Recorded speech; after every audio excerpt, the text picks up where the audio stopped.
Should I not just put all of my effort into being known? Can't stop thinking about how that is just the process of building leverage. All of this effort, you don't get paid for it today. I don't put in 2 hours today and I get paid $50 per hour. Like, there's no easy conversion, but it's just the process of building leverage, of putting in all this time and effort to eventually have this machine that you just on day 10,000 or whatever, you flip the switch and now it freaking works and starts pumping off value or money or success or wealth or whatever thing it is you're pursuing.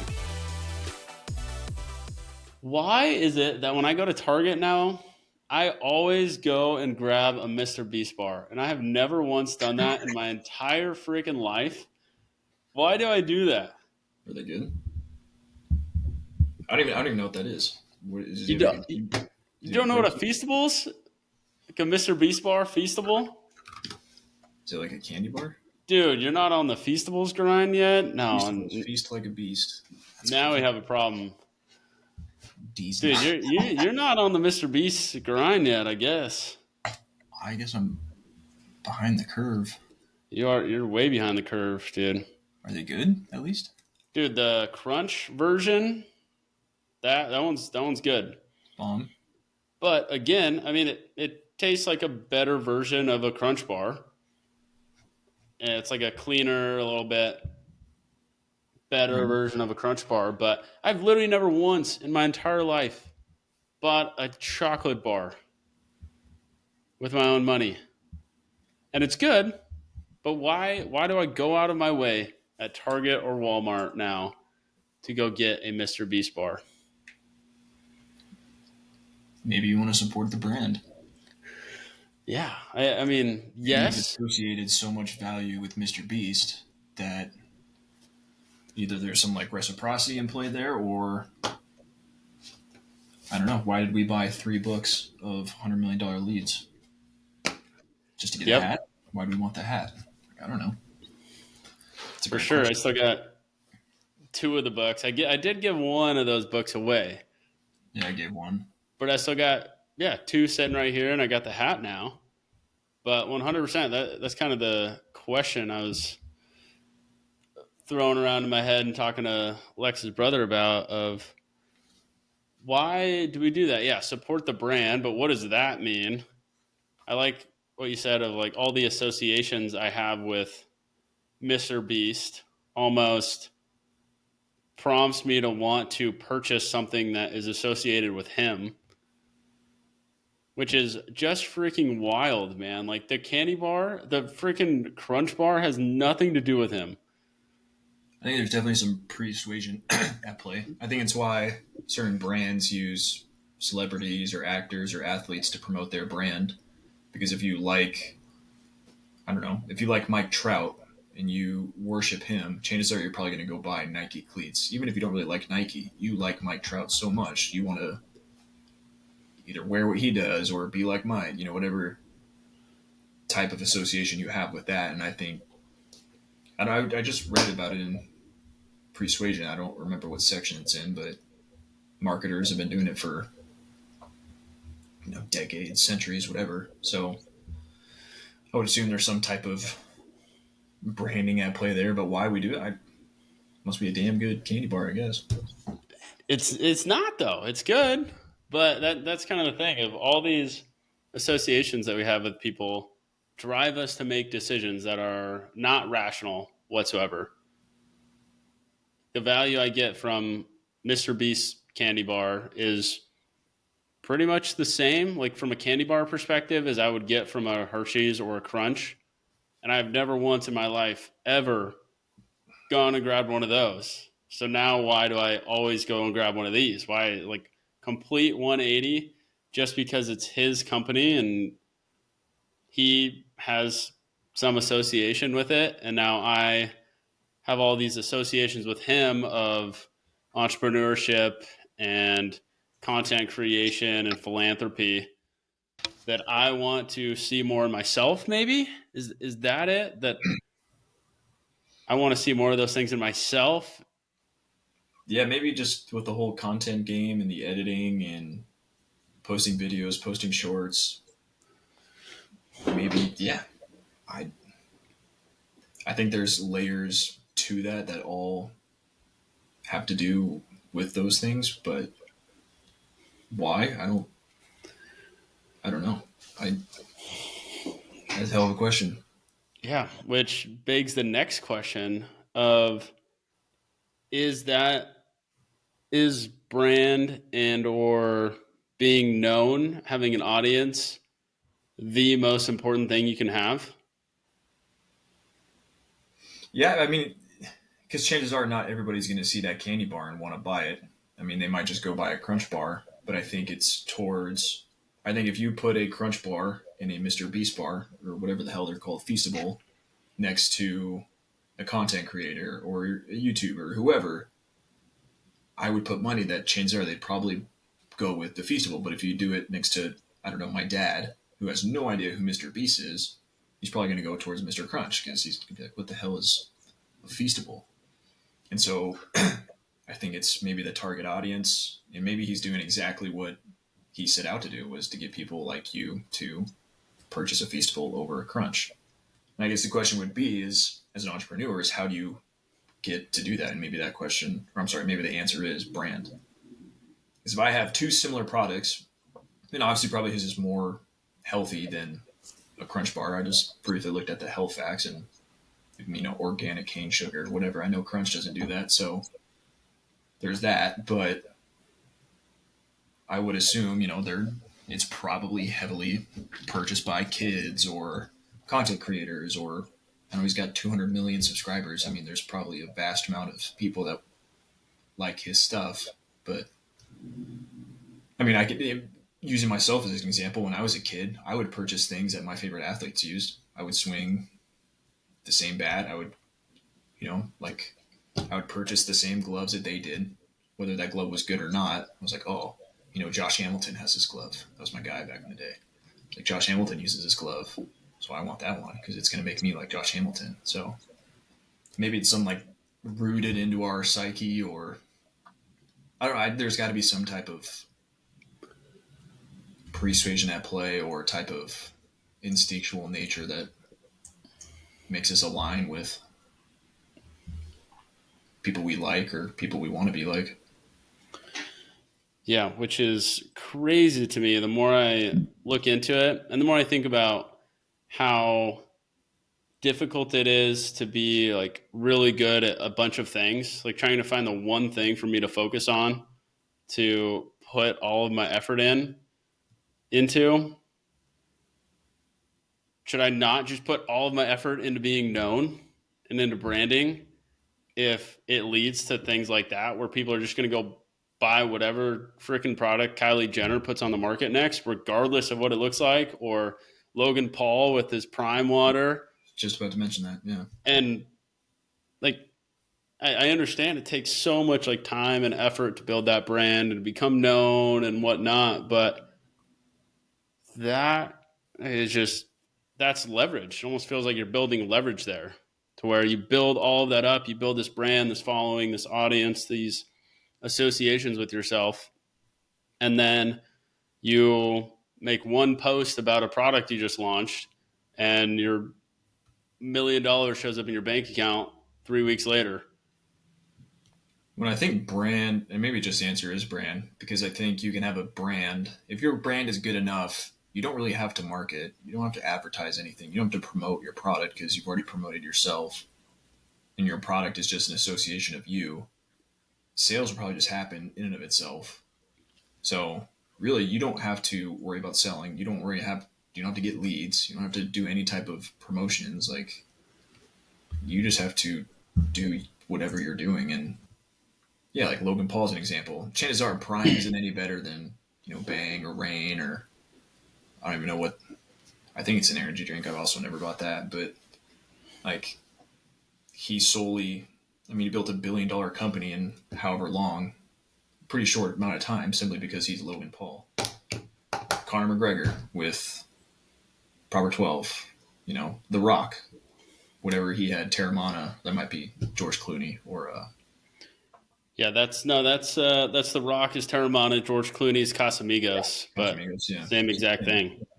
Like I really just think it boils down to your brand essentially, which is sounds simple, but that could take decades to do. Yeah, But which is it also answers your question too of maybe that is the most important thing to hone in on. yeah, that's my point, I guess, of how do we get that? How the hell do we do that?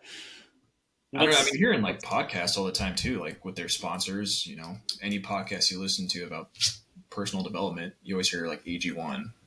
Like that's, Tim Ferriss, Andrew Huberman, Chris Williamson, that's like on every single podcast. So like if you have any type of association with them, typically that's like personal growth or personal development or health or improvement. It's like AG1 ties into two or three or four of those. And it's like, okay, if I'm trying to do these things, and it's like, I know AG1's a good fit for me.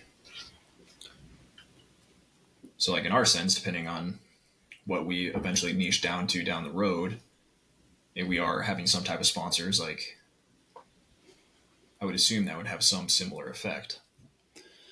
yeah, and for us as account executives, like we've talked as we're trying to write articles to be perceived as experts in our particular niche of selling print management to companies. As we're writing these articles, the point of those, at least from my perspective, is to position ourselves as experts in the minds of the people we meet with. And because of that positioning, they will come to the meeting with a little different perspective, possibly, or a different frame of mind for the meeting and frame of mind towards us. And I just don't know why, but it's taken me so long to see how important that is. Yeah, I think there's so much credibility at play too. Just the fact that, and I mean, obviously it takes years and years and years to build that, but once you have that authority or that trustworthiness in your brand, then I think everything else just falls into place and it just makes the rest of whatever you're trying to do that much easier. Yeah. And I can't stop thinking about how that is just the process of building leverage, and that all of this effort, you don't get paid for it today. I don't put in 2 hours today and I get paid $50 per hour. Like there's no easy conversion mechanism there, but it's just the process of building leverage, of putting in all this time and effort to eventually have this machine that you just on day 10,000 or whatever, you flip the switch and now it freaking works and starts pumping off value or money or success or wealth or whatever thing it is you're pursuing. There was some And guy on Instagram, and I can't stand him personally. I think he's a tool, but he had talked about it. He's like, every post I make on Instagram or TikTok, he's like, I make $5,000 doing it. Like this post right here on Instagram is probably gonna make me $10,000, and like that really pissed me off.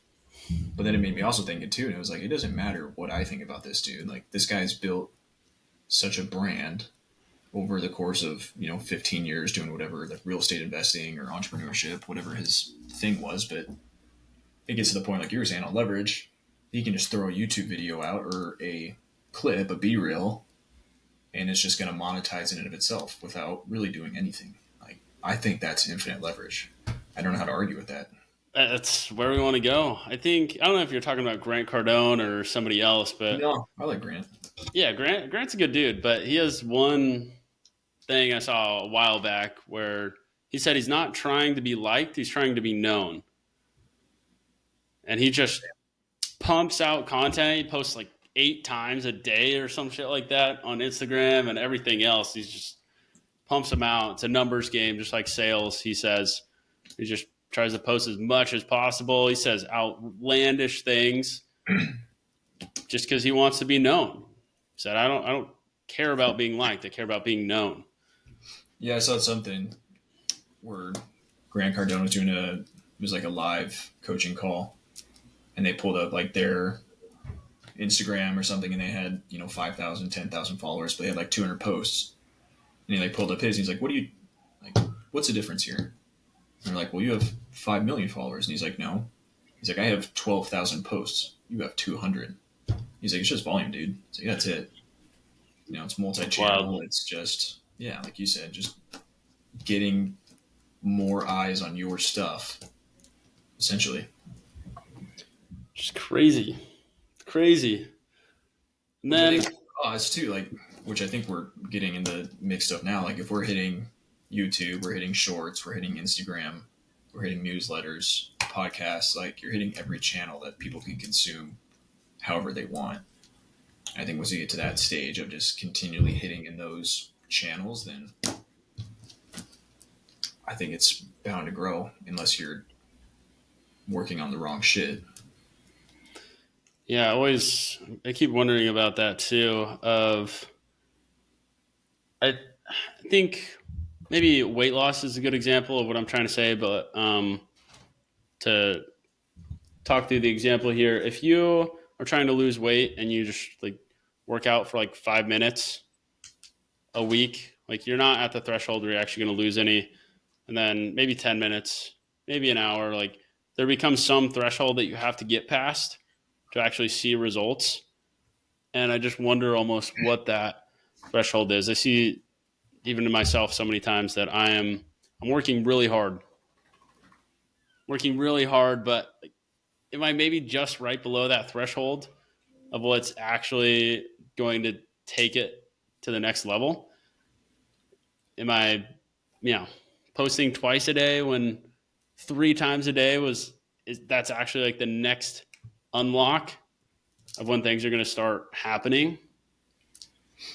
I was listening to a podcast and it was kind of on this topic too. The guy was a business owner and he had a mentor, and the guy had told him like, or he'd asked him, he's like, "Hey, like, how do I get people to come in the door? Like, just have started, whatever." And this guy was like, "Oh, like we've had some success doing pamphlets. You know, when you put a pamphlet on someone's car window behind the windshield wiper in the parking lot." So he's like, "All right, yeah, I'll give that a shot." And so he did like 300 flyers or pamphlets, whatever. I don't remember what his business was, but and he got one call and it was some dude ripping into him about putting something on his car, like "Don't you fucking call me," type of. Yeah. And so he calls his mentor and he's like, "What the hell, dude? Like, I put the pamphlets on cars. I got one call and some dude was talking about suing me." He's like, "What's up with that?" And his mentor had asked him, he's said, "Well, how many did you do?" He's like, "I did 300." He's like, "Oh, well, that's your problem." He's like, he's like, "We A/B test at 10,000. And then once we start getting some feedback there, then we fine tune it, depending on territories or whatever." And so that put in perspective this entrepreneur's mind that I thought, like he had thought 300 was a decent amount when in reality, like somebody was doing, I don't even know what the math would be there, but like he would need to do 10 times the amount of work essentially compared to what he thought was enough to get some type of outcome. And so like hearing that, and I always compare everything to like sports and baseball, and I don't know why, but like typically anytime I think I'm like doing enough or whatever, like I usually have to catch myself and I'm like, I'm probably not even close to like scratching the surface of the amount of input needed to get what type of output I want. And so like weight loss is a good example. People are like, I'm working out more, I'm eating less, like what am I doing wrong? And as chances are it's like, what's your definition of working out? Like what's your definition of eating less? And it's like, well, like I still have my same breakfast. Like I kind of only go to the gym like 3 times a week. And it's like, I think people dip their toes in the water with a lot of things. I don't know if they're just scared of missing out on like things of whatever it is, but usually in my sense, and like in baseball, like if I had to go back and talk to 21-year-old Jake at Dixie State, it's like you probably think you're working hard and that's fine, but like something like what you and I say all the time, like that's baseline, man. Like, if you're not working hard, don't show up. You just save everybody the effort. And so I've had a hard time lately of like sitting down and be like, dude, I'm probably not even remotely putting in the amount of work that needs to be done. And so Yeah. That hits me all the time, especially with all the opportunities there are out there to allocate effort towards. So even just in this particular realm of podcasts, I right now I can go edit our last podcast, and there is an infinite number of things I can do to that podcast to make it better and to learn. And I've never done any of this shit before, so it's even harder up front. It's like the weight loss example. Like, you got to do a lot more work up front. But I have that going on in my head. And then I'm also thinking about, oh, well, maybe I'll film a short today. Like, totally separate. Like, I'll film my own short on like a deal I went through today. And then I'm like, yeah, maybe then I'll make an Instagram post about, my a personal Instagram post to help build the brand. Then I have like, even at that level, maybe I go 2 levels further. I'm just so distracted, I guess. And it seems like those are all the same thing. But it's so hard to like focus and say, I need this one to be the one. And I just need to allocate all my effort to that because this one requires everything that I have. Yeah, I think the hard part is too, and probably with any type of entrepreneurial endeavor, just anything, is just the fear that everything you're working on will be for nothing. In 10 years from now, you're going to look back and have accomplished nothing and it's all going to go to waste. You're going to make 300 cold calls and not get a single answer. So you wonder why you make 300 phone calls a day. Like, I think there's that. Definitely. I mean, it holds me back all the time. Like, what if it's all for nothing? That almost speaks to the reason why I think brand is one of the most important things to invest in, because whether it's brand or something else, I think it's super important to have that big, massive goal to shoot for, because then, yeah, you may not get there, but at least you know that the direction you're heading, and that if you do get there, it will pay off. But I find if I shoot too low, and let's use cold calling, for example, if I cold call a bunch of SMB, like small businesses, and I already know that the connect rates, the chances of talking to somebody are so low, and then the chances of them actually wanting to hop on a demo and then going all the way through the sales cycle and then closing that deal, I know the chances of that are pretty low. On top of that, if I know that I'm reaching out to small ass companies where even the payoff of that is so small, then I'm not likely to start. That's just demoralizing. But on the flip side, if I try and reach out to Walmart and sell them something tomorrow, I could get demoralized because that's just too big of a task. So it's managing that to where I can see a path forward, but I know that it's a big enough goal and audacious enough that if it does hit, that it's still worth pursuing. Yeah, I think that's also, and I don't know if we talked about this with Jackson or not, but depending on where you're at in your field, it's either a differentiation between volume over strategy or strategy over volume.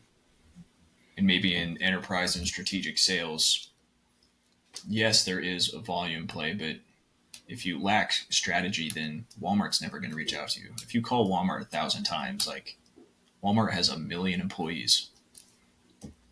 That's different than if you call Joe's mom and pop down the road that has 50 employees. If you call them 1,000 times, you're probably going to get an answer. Eventually, someone will probably take a meeting. So I think it depends on what type of playing field you're on in terms of, do I need to focus on volume or do I need to focus on strategy? And for us, I mean, in podcast, I think it's 1,000% volume and strategy down the road. But yeah, as an enterprise rep or a commercial rep, whatever, like, I don't think volume is as important.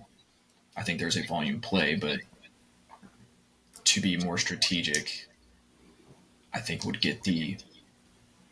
I think that has more leverage for sure. Yeah, there's definitely, it's definitely not binary of one is better than the other. It's definitely situational. There's this other quote MrBeast has where he says it's much easier to make one video that gets 1 million views than it is to make 10 videos that get 10,000 views or 100,000 views or whatever it is. Mm-hmm. So I have that consistently running in my mind also, of investing the time to make something that's really, really good so that it promotes itself and it has enough leverage to self reinforce or self propagate and create on its own. It's almost the analogy of building an engine versus taking off and running. If you want to get from this side of the United States to another, yeah, you can take off and start running if you want, Right. or you can go out and take a little more time up front and figure out how to purchase a car or build an engine even or whatever.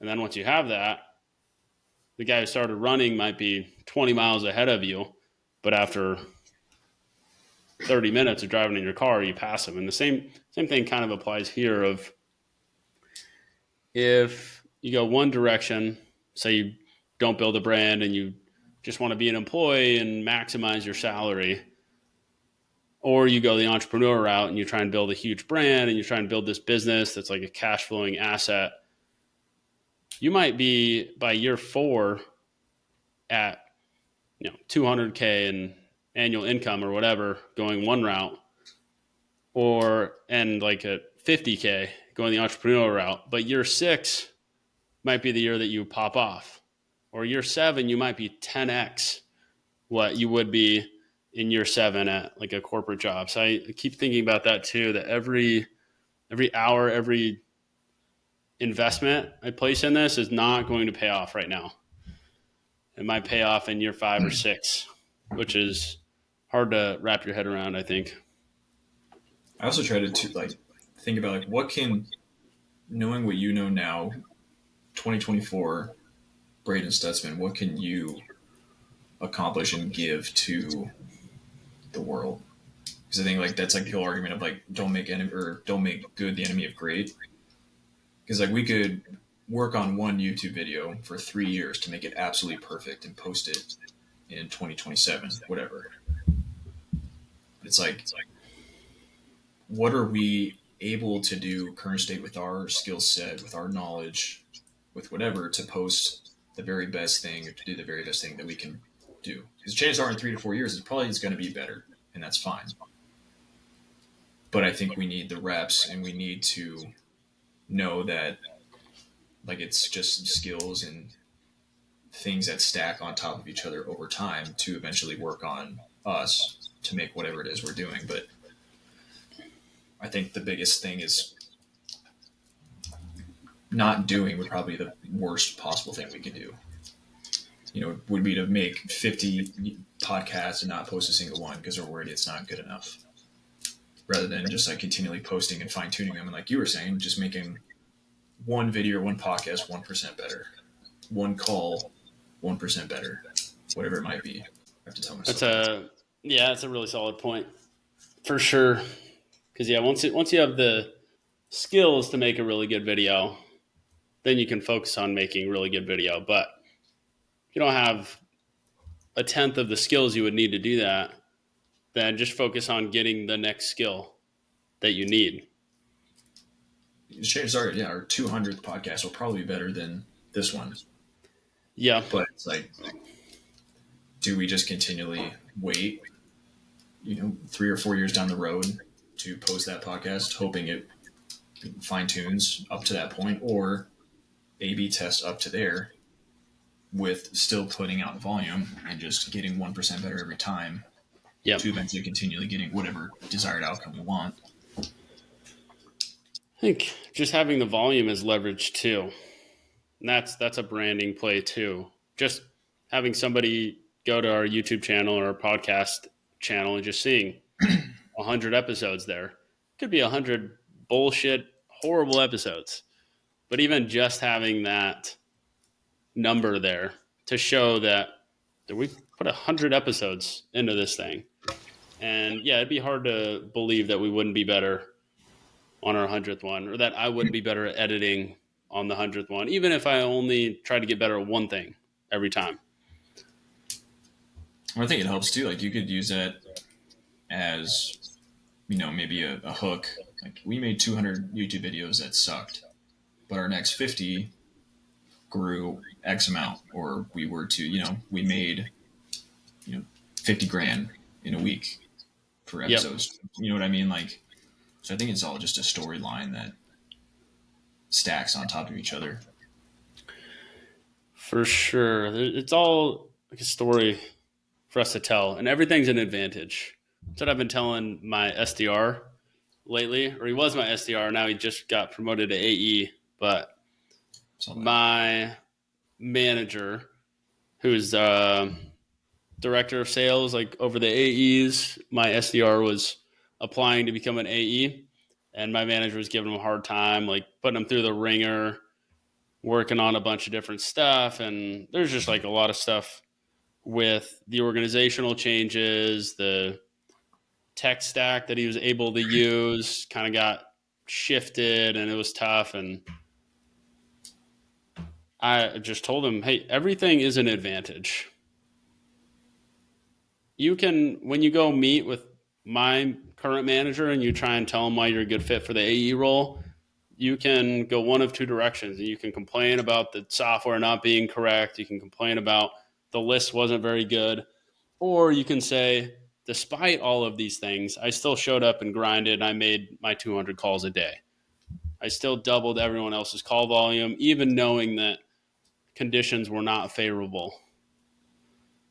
And that's an important mindset shift, that everything is an advantage. And I think you can always find some way to make your situation an advantage.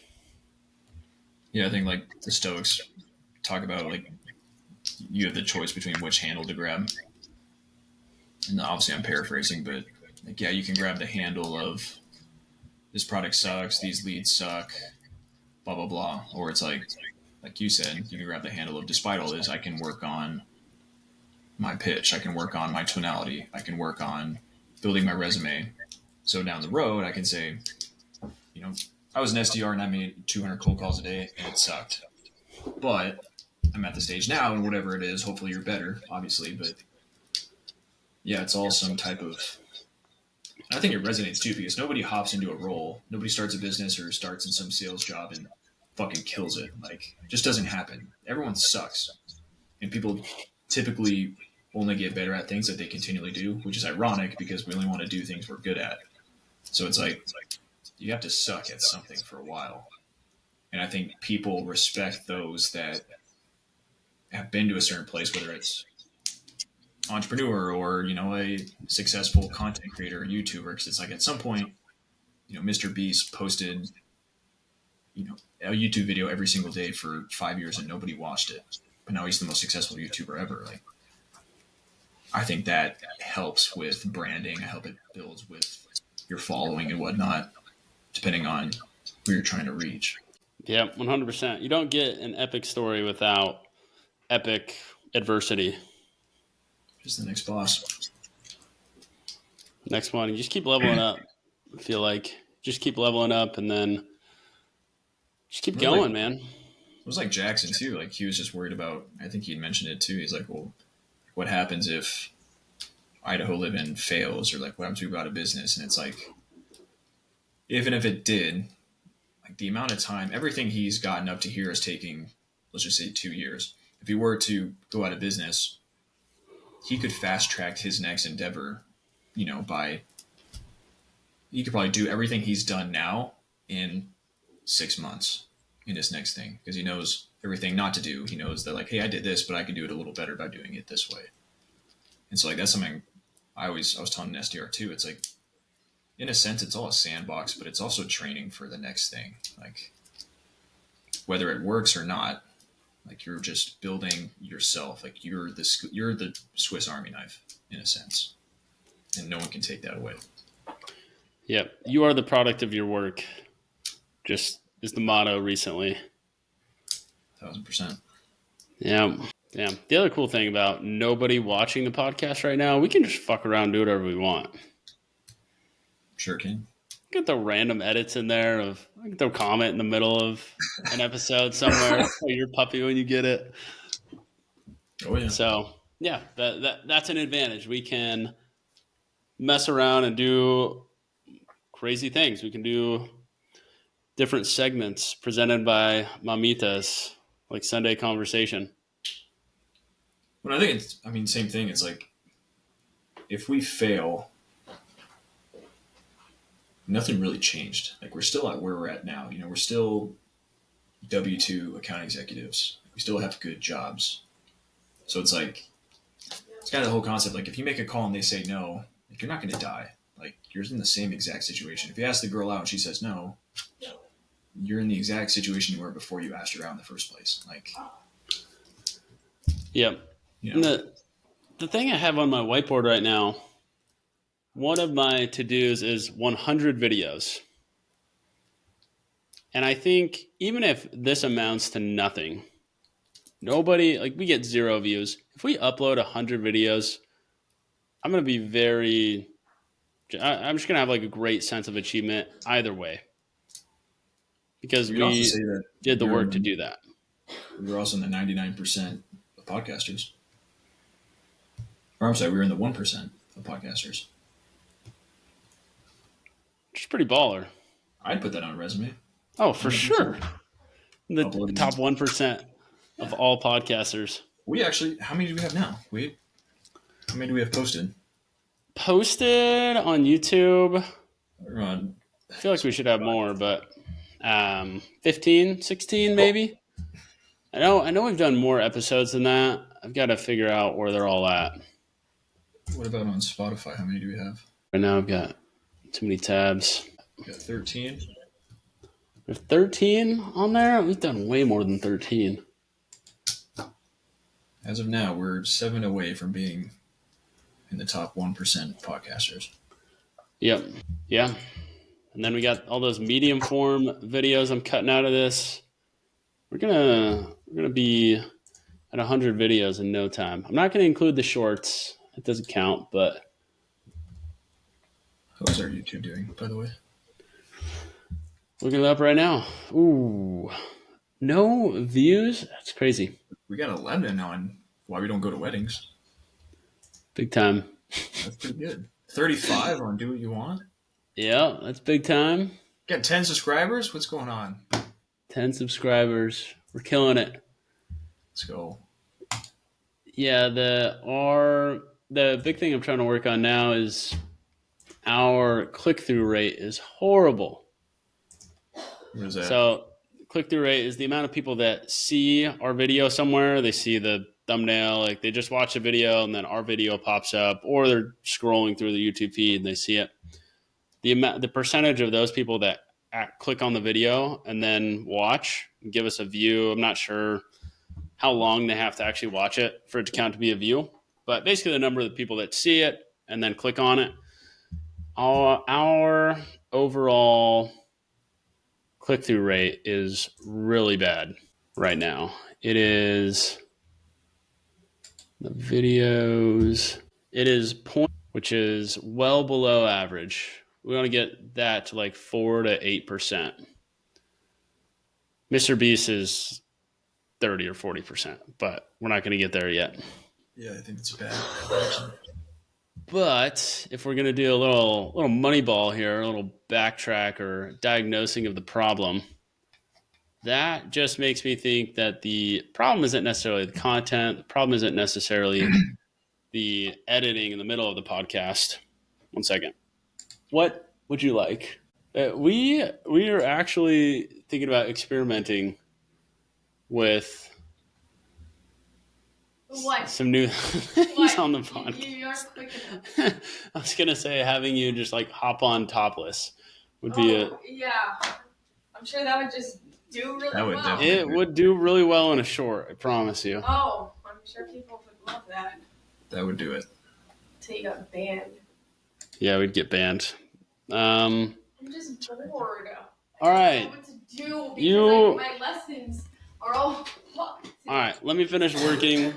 Can you please close the door and handle comment Well, for the next 20 minutes? he is being so bad, and he won't let me pick him up. He's good for me, so Well, he effed up 2 pillows. Gosh. And I even hit them on top of the couch, and he somehow managed to get up on the couch and get them. All right. I'll be out there in a little bit. All right. That's what you have to look forward to with a puppy. If you have somebody else that you want to have watch it. Yeah, I got a little playpen that I'm gonna set up right here. There you go. It's going to be money. Yeah, she's gonna be in freaking Yeah. Shawshank Redemption for a while. as they should be. But as I was saying, I'm looking back through this, and our click-through rate, just getting people to fucking see our video and click on it, that's the constraint right now. That's the thing holding people. That's the thing holding our channel back. That's why we're not getting views right now, you know? Right. So I got to make the thumbnails better, and then the first 5 to 30 seconds of the autoplay a lot better. So that's kind of my area of focus on the podcast I'm editing right now with Jackson. Just trying to make that a lot better.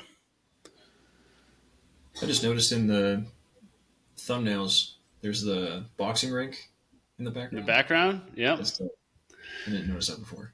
Yeah, we think it's dope, but I mean, we got to get other people to think it's dope. That's true. Doesn't matter what we think. Yeah, no, that's a cool thing though too. It doesn't matter what we think; it's what the market thinks, which is a principle of entrepreneurship. I think. Who should we target next to get on the pod? To get on the pod, how do you think a conversation with Jed on the pod would go? I mean, I know damn well he would be okay with doing it. Yeah, for sure. That would be an option. So I'm open to that. I think I could reach out to more. For sure. I would want to find a way to position it for his benefit. Yeah. If possible. So I'll reach out to more, figure that out. I'm sure Nate would be open to it, but same thing. I'd want to make it valuable for him somehow. Yeah. And maybe we could position it to Nate and more as, what are your plans for 2024? What's next for the business? What are you hoping to achieve? Stuff like that. And we can make this kind of their launching pad for all the things they want to get done, like updates in Fluent or updates to Moore's business. Yeah. I don't know. What do you think? How can we make it valuable for them? You can buy them lunch. No, Buy them lunch for sure. I don't know. I mean, it's kind of I don't know. Hopefully we can get to a stage and ask people early on, just due to goodwill, them doing it, because you don't really have a ton to offer. And obviously we can acquire debt down the road, and maybe with this, obviously this turns into something great, and you can say hey, Moore was on episode fucking 20. Now he's on episode 300. There's that, but I don't know. We can. I don't know. That's a good question, because we don't really have a ton of leverage. We don't have a lot to give.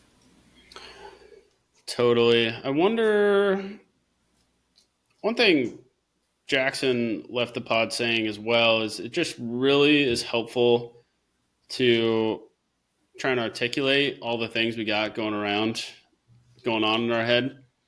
So almost just positioning that way, I think it's going to be 80% goodwill from whoever we have on, and then the other 10% we can buy them lunch, and then the other 10% is hey, it's really helpful to try and articulate these things. So we want to ask you some questions, challenge your thinking, try and just hopefully a conversation prompts some new ideas for you or whatever, and then can share the recording with you or share shorts with you. You can repost it if it's something that you think would be valuable for your audience or would help you gain more credibility. But yeah, for sure, the first while here is going to be a lot of goodwill. which is Maybe fine. we could offer it as like, we'll take the best clips. Ideally, get in a phase of like ask you really thoughtful questions that you probably wouldn't post about or talk about just on LinkedIn or whatever. And like, yeah, you can just post those. You don't have to give us any affiliation. Like, you can just post the clip and make a comment on it. Like, we don't want any credit, but like it's for your benefit, it's for your brand type of thing. Yep. Like if we asked Moore or Nate or whoever some type of question and it was a really good response, like we make the clip for them. We do the editing, we make the B-reel, whatever, we make the short. Okay, you can post this on LinkedIn. Like, you don't have to say like great conversation with Jake and Braden at the Spar. Like, do whatever you want. Like, it will just help us obviously fine tune our thought processes, maybe even help you fine tune. And if it's worthwhile and you feel, if you want to give us a shout out, by all means, but you don't have to give us any affiliation whatsoever. I like that. I think that's a good offer. We leverage it that way. Like, we could just be straight up like, hey, we don't have a ton of leverage here. We don't have a ton of give, but like, we'll make you 5 shorts you can post on your social media. You don't even have to show our faces, whatever. We'll do the editing. We'll do it all. Just kind of a done for you type thing, I guess. I'm with it. An offer they would feel stupid saying no to. Yeah, or it's like I can even ghost write it for you, or write in their own words, but Yeah, just basically give them a platform to communicate whatever the hell they want to communicate, and then we clip it up. We can give you a week's worth of content that you can do what you want with, post it where you want.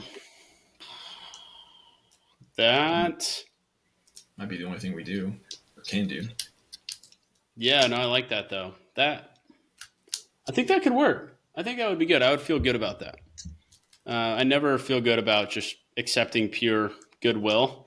I gotta have some feeling that they're gonna get something out of it eventually. But I think that's a good point. To where if they want to, clip up, or we clip up all this stuff from the podcast, and then they have a couple of blurbs in there that speak to what they're doing in 2024 or something about their business or some sort of branding play for them. We clip it up, send it to them. They can use it however they want. And there's no strings attached to that whatsoever, I think is big. Yeah. And if they want to say, like, shout out to the Spar, we should probably actually make a LinkedIn page, by the way. But, just be like, you don't have to show our faces. You don't have to do anything. Like, we'll make it to where we're not included. And we'll just give you a week's worth of content that you can do as you please. I think we could do that for Jed too. How would we do that for Jed? Jed could post it. Jed's about branding. Yep. So he could post clips of him on LinkedIn just talking. Mm-hmm. Yep. Some of the things he's excited for with Vasion, some of the things he's excited for as a leader. We could ask him, like, what's your number one priority as a leader right now? He gives a 30-second to a minute rundown of it. We share that. Yeah, that. I'm with it. I'm going to have Jackson do the same thing. Obviously, he's going to share it with his audience on the Instagram and all the clips. That's why I want to put a little more time into editing that one as well, because that's going out to his audience. I think it's important for me to make that good, or at least as good as I can with my skill set. Yeah. So I like that. I think that's the move. So we got those 3. Is there anybody else we can think of? Ryan, our CEO. Good. Do you think he would come on? I don't know. If he says no, then we're in the same position we're in now. In the same spot, right? Yeah, nothing changed. I could ask the CRO at Busy Busy. He's a good dude. He'd probably say yes. Yeah, that'd be good. That conversation we just had really helps me, though, I think, because I was kind of wondering about that. How can we make this valuable for them? But I think that makes me feel better about reaching out to these people, having some offer to present them, as opposed to come on my podcast, please, and then promote it so that people Yeah. will watch us. Yeah, I mean, Ryan doesn't have any like social media presence, so that'd be a little hard. But like Nate, Moore, Jed would be cool Yep. with it. And then even it's like kind of just self promotion too. They're like, oh, like this is a pretty good clip. Like, who did this? Like, did you make this edit? And they're like, no, like Braden did at the spar. Like, Exactly. like, well, where did you have this conversation? Like, where is this? Can I watch this whole conversation? Like, I've done that multiple times where I've seen a clip of a podcast and I went and watched the whole podcast because of that 2 minute short. It's like, oh, like that was Totally. a really good response, Yep. That's honestly how I find the majority of the podcasts I listen to. So, yeah, maybe that's like, hey man, we'll buy you lunch. We'll give you a week's worth of content that you can post. You don't have to mention us whatsoever. We'll do all the editing. We'll write up like a brief newsletter for you if you want, like whatever type of content you prefer. Like we'll make a week's worth, whatever. Like just come on and have a conversation with us. Yep. That could be dope with that. That is a grand slam of an offer I can come up with right now. We'll keep refining it, but I love it. And then,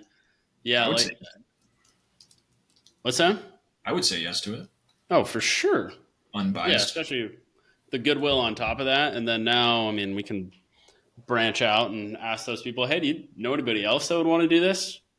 Work on our referrals a little bit. Well, I mean, it's just kind of a hard thing to say no to. It's like, no, I don't want a week's worth of content where it's just me talking. Like, I don't know. Like, I just feel like that would be, unless it's like, hey, dude, this sounds great. I just literally don't have any time. And it's like, okay, I understand that. Like, everyone's busy. But yeah, I just feel like that would be a hard thing to say no to. Yeah. And if we ask and they say no, or we'll just keep doing what we're doing. Try something different. On to the next call. On to the next. All right, brother. Anything else? That's all I got. All right. Let's clip this baby up. And you want to do another one tomorrow? Sure. Hell yeah. Should we